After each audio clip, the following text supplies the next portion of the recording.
Finally, finally, you guys. And I thought it would show on this background, I thought it would show my actual When Hope Calls after show stuff. It's not showing that, but it's a great background, right? It's the farmland. Welcome to the When Hope Calls after show here on JLJ Media, season two, episode one. I am back. I am sorry for the delay. Um, the delay is because the day, I hate to say, maybe you guys know this already, but I hate to, that's not good, like, I hate to say this, but the day the show debuted, I have PureFlix, and I actually watched it before when it first came out. But it did. I think I was going to record it on that Sunday, Monday, and my family dog died, little Lucy. You want to see the video of our last walking go on TikTok and Instagram and X and see it, but she passed away, 9 years old, and we had to deal with that. Um, and then the next week or so, we were dealing with all that. And then we had to deal with the finishing of my roof. I had a roof collapse.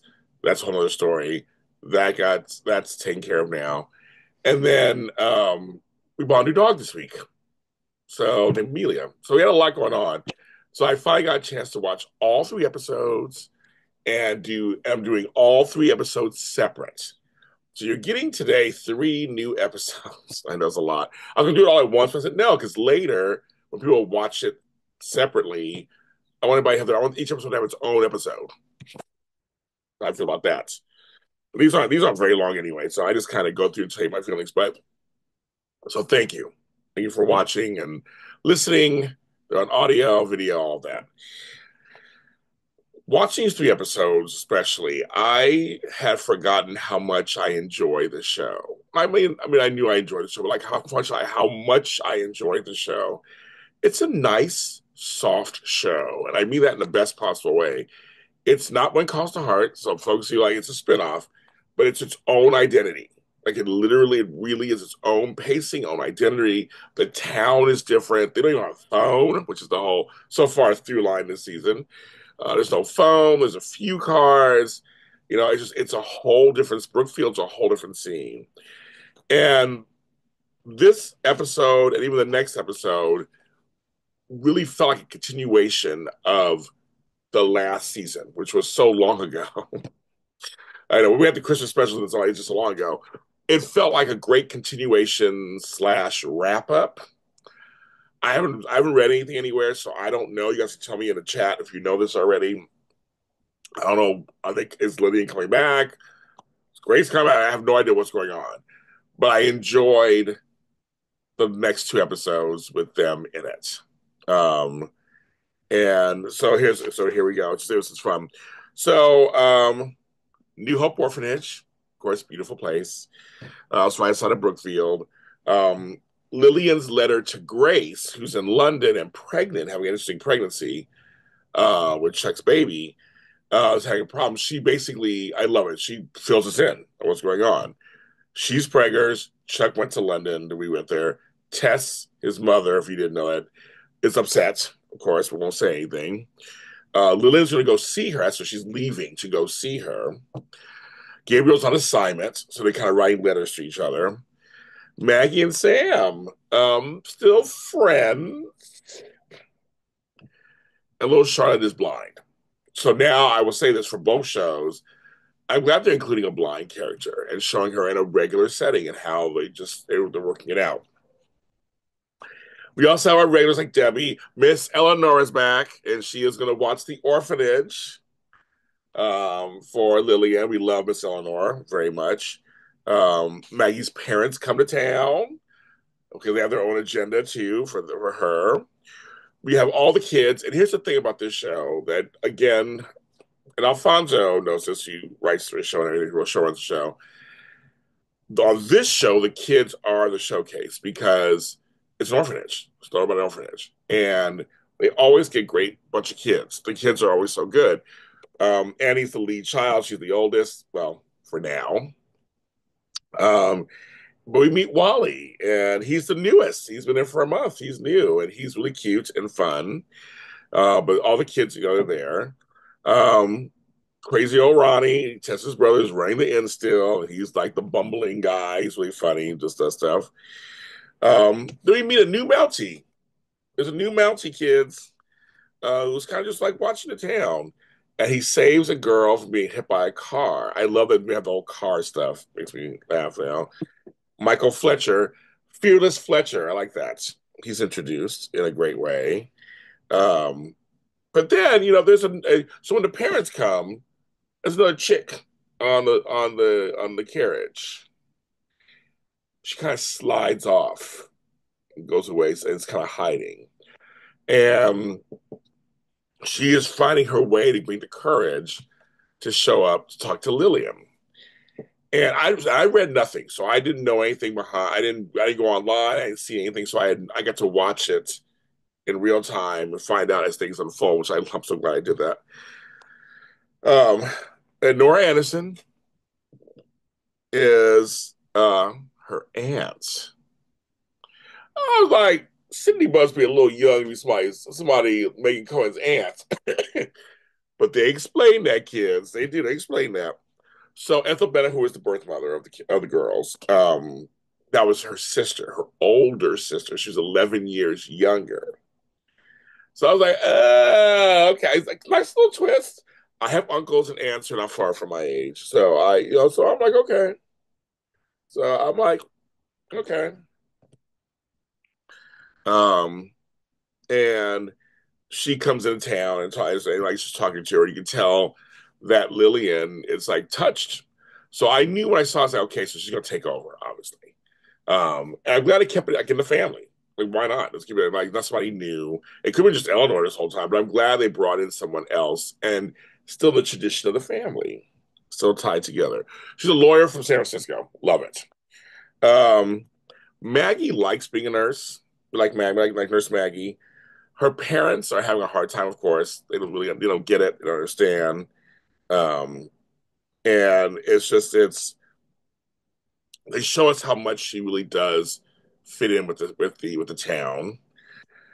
Lillian is just like overwhelmed with emotion and little, like I don't know, there's this girl coming to town and she says she's my aunt and all stuff. And Eleanor, of course, works it out with her. Um, Debbie has her bakery, of course.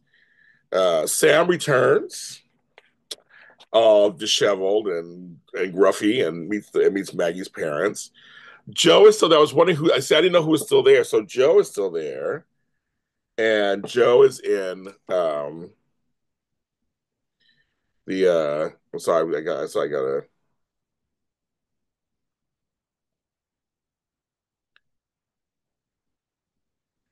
Sorry, one second.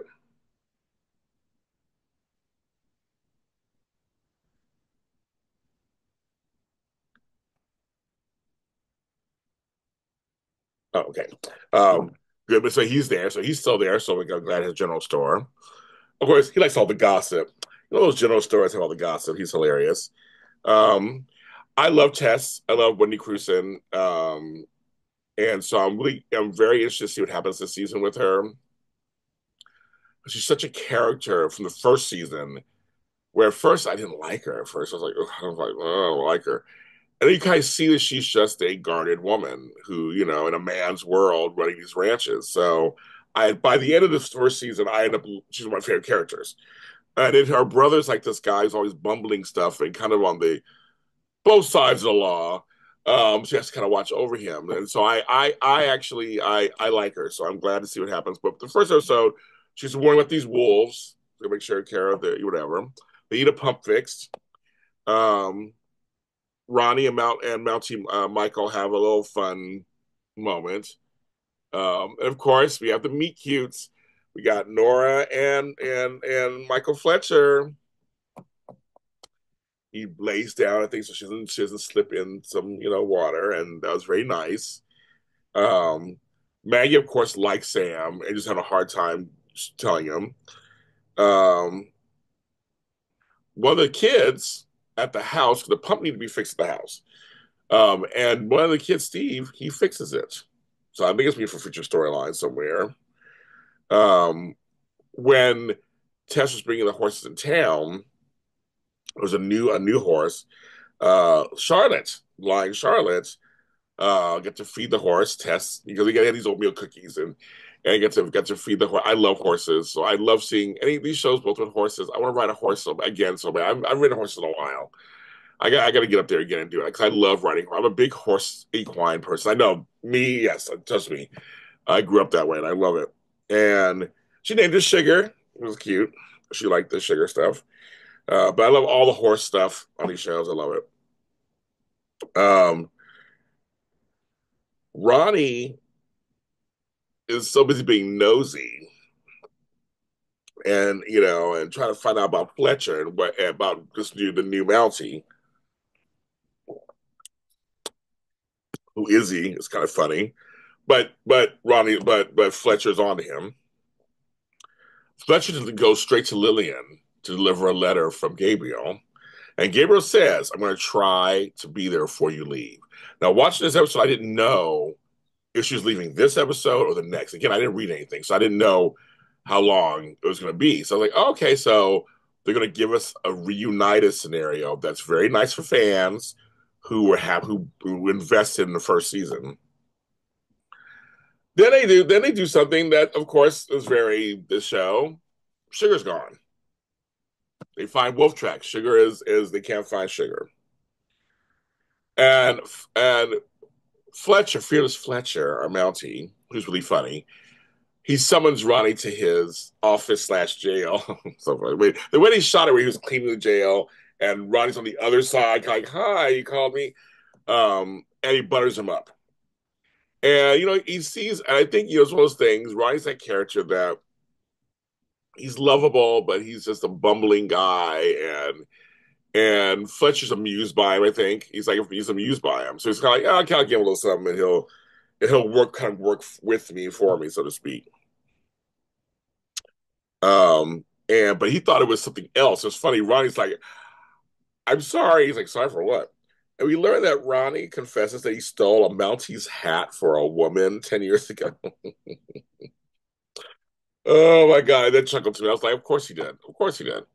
And Fletcher's like, you were good. And so he said, but basically, he's like, yeah, can you help me watch the town? Um, some of the guys aren't sold on him, so that goes on too. And speaking of being sold, Maggie's dad is not sold on Sam or the town. And Lillian lets Nora know they are family, and Nora and he decides she'll stay longer. And so I thought so. One of the things in this episode that I thought was very interesting, they didn't clear up the horse, so that's still going. Lydia's still here. So I go, oh, she's going to stay another episode then. And Gabriel's not with her yet. So, okay, that must be coming up. So those are two things I was like, we're just kind of left out there. So it was a very nice intro episode. Seriously, it was a very nice intro episode. It went by pretty fast. And cinematography is beautiful. Another town I wish I could live in. I'm trying to, so you guys at home or hopefuls can tell me, what year are we? We're the same year as What Calls the Heart, right? But they still but it seems that Brookfield's even more rural than Hope Valley. They mentioned all these other towns, which we'll get into next episode and stuff. But they mentioned these other towns, and they mentioned Hamilton, of course. You gotta have Hamilton. Hamilton's everywhere. Um, I was like, oh, okay. I guess it's very rural. Oh, I love that house. Oh, I do. I love that house so much. It was good. So very good, very good. So that's your quick little episode one, season two review. Hope you enjoy it. I know there's another. I think there's another when Hope calls um, recap. I want to say hi to them. I don't know what the name of it is. I saw part of it the other day. I ran across it. The more the merrier, right? So I want. There's no to me. I like to say, more the merrier. I have my opinions. They have theirs. The more of us who do it and get stuff, put it out there, the show gets popular and the show gets discussed and the show stays on the air. That's what we want, right? I want the show to stay on the air. So congratulations to them too for holding it down the first 3 weeks before I came on. I'm on now, and I'm going to try to bring you some guests. I'm working on all kinds of stuff for this show. I'm James Lott Jr. When Hope Calls is also an audio, so you can go to any audio streaming service like Apple, Google, Audible, Spotify, whatever, iHeartRadio, and just type in "When Hope Calls After Show." I made it all easy, and there it is. You can't miss it and see it. But here on JLJ Media, if you're listening to it, it's also on video. If you want to look at my face, and it's on YouTube at JLJ Media. I'm everywhere else on JLJ Media. I'm online everywhere. Thank you, hopefuls. See you next time.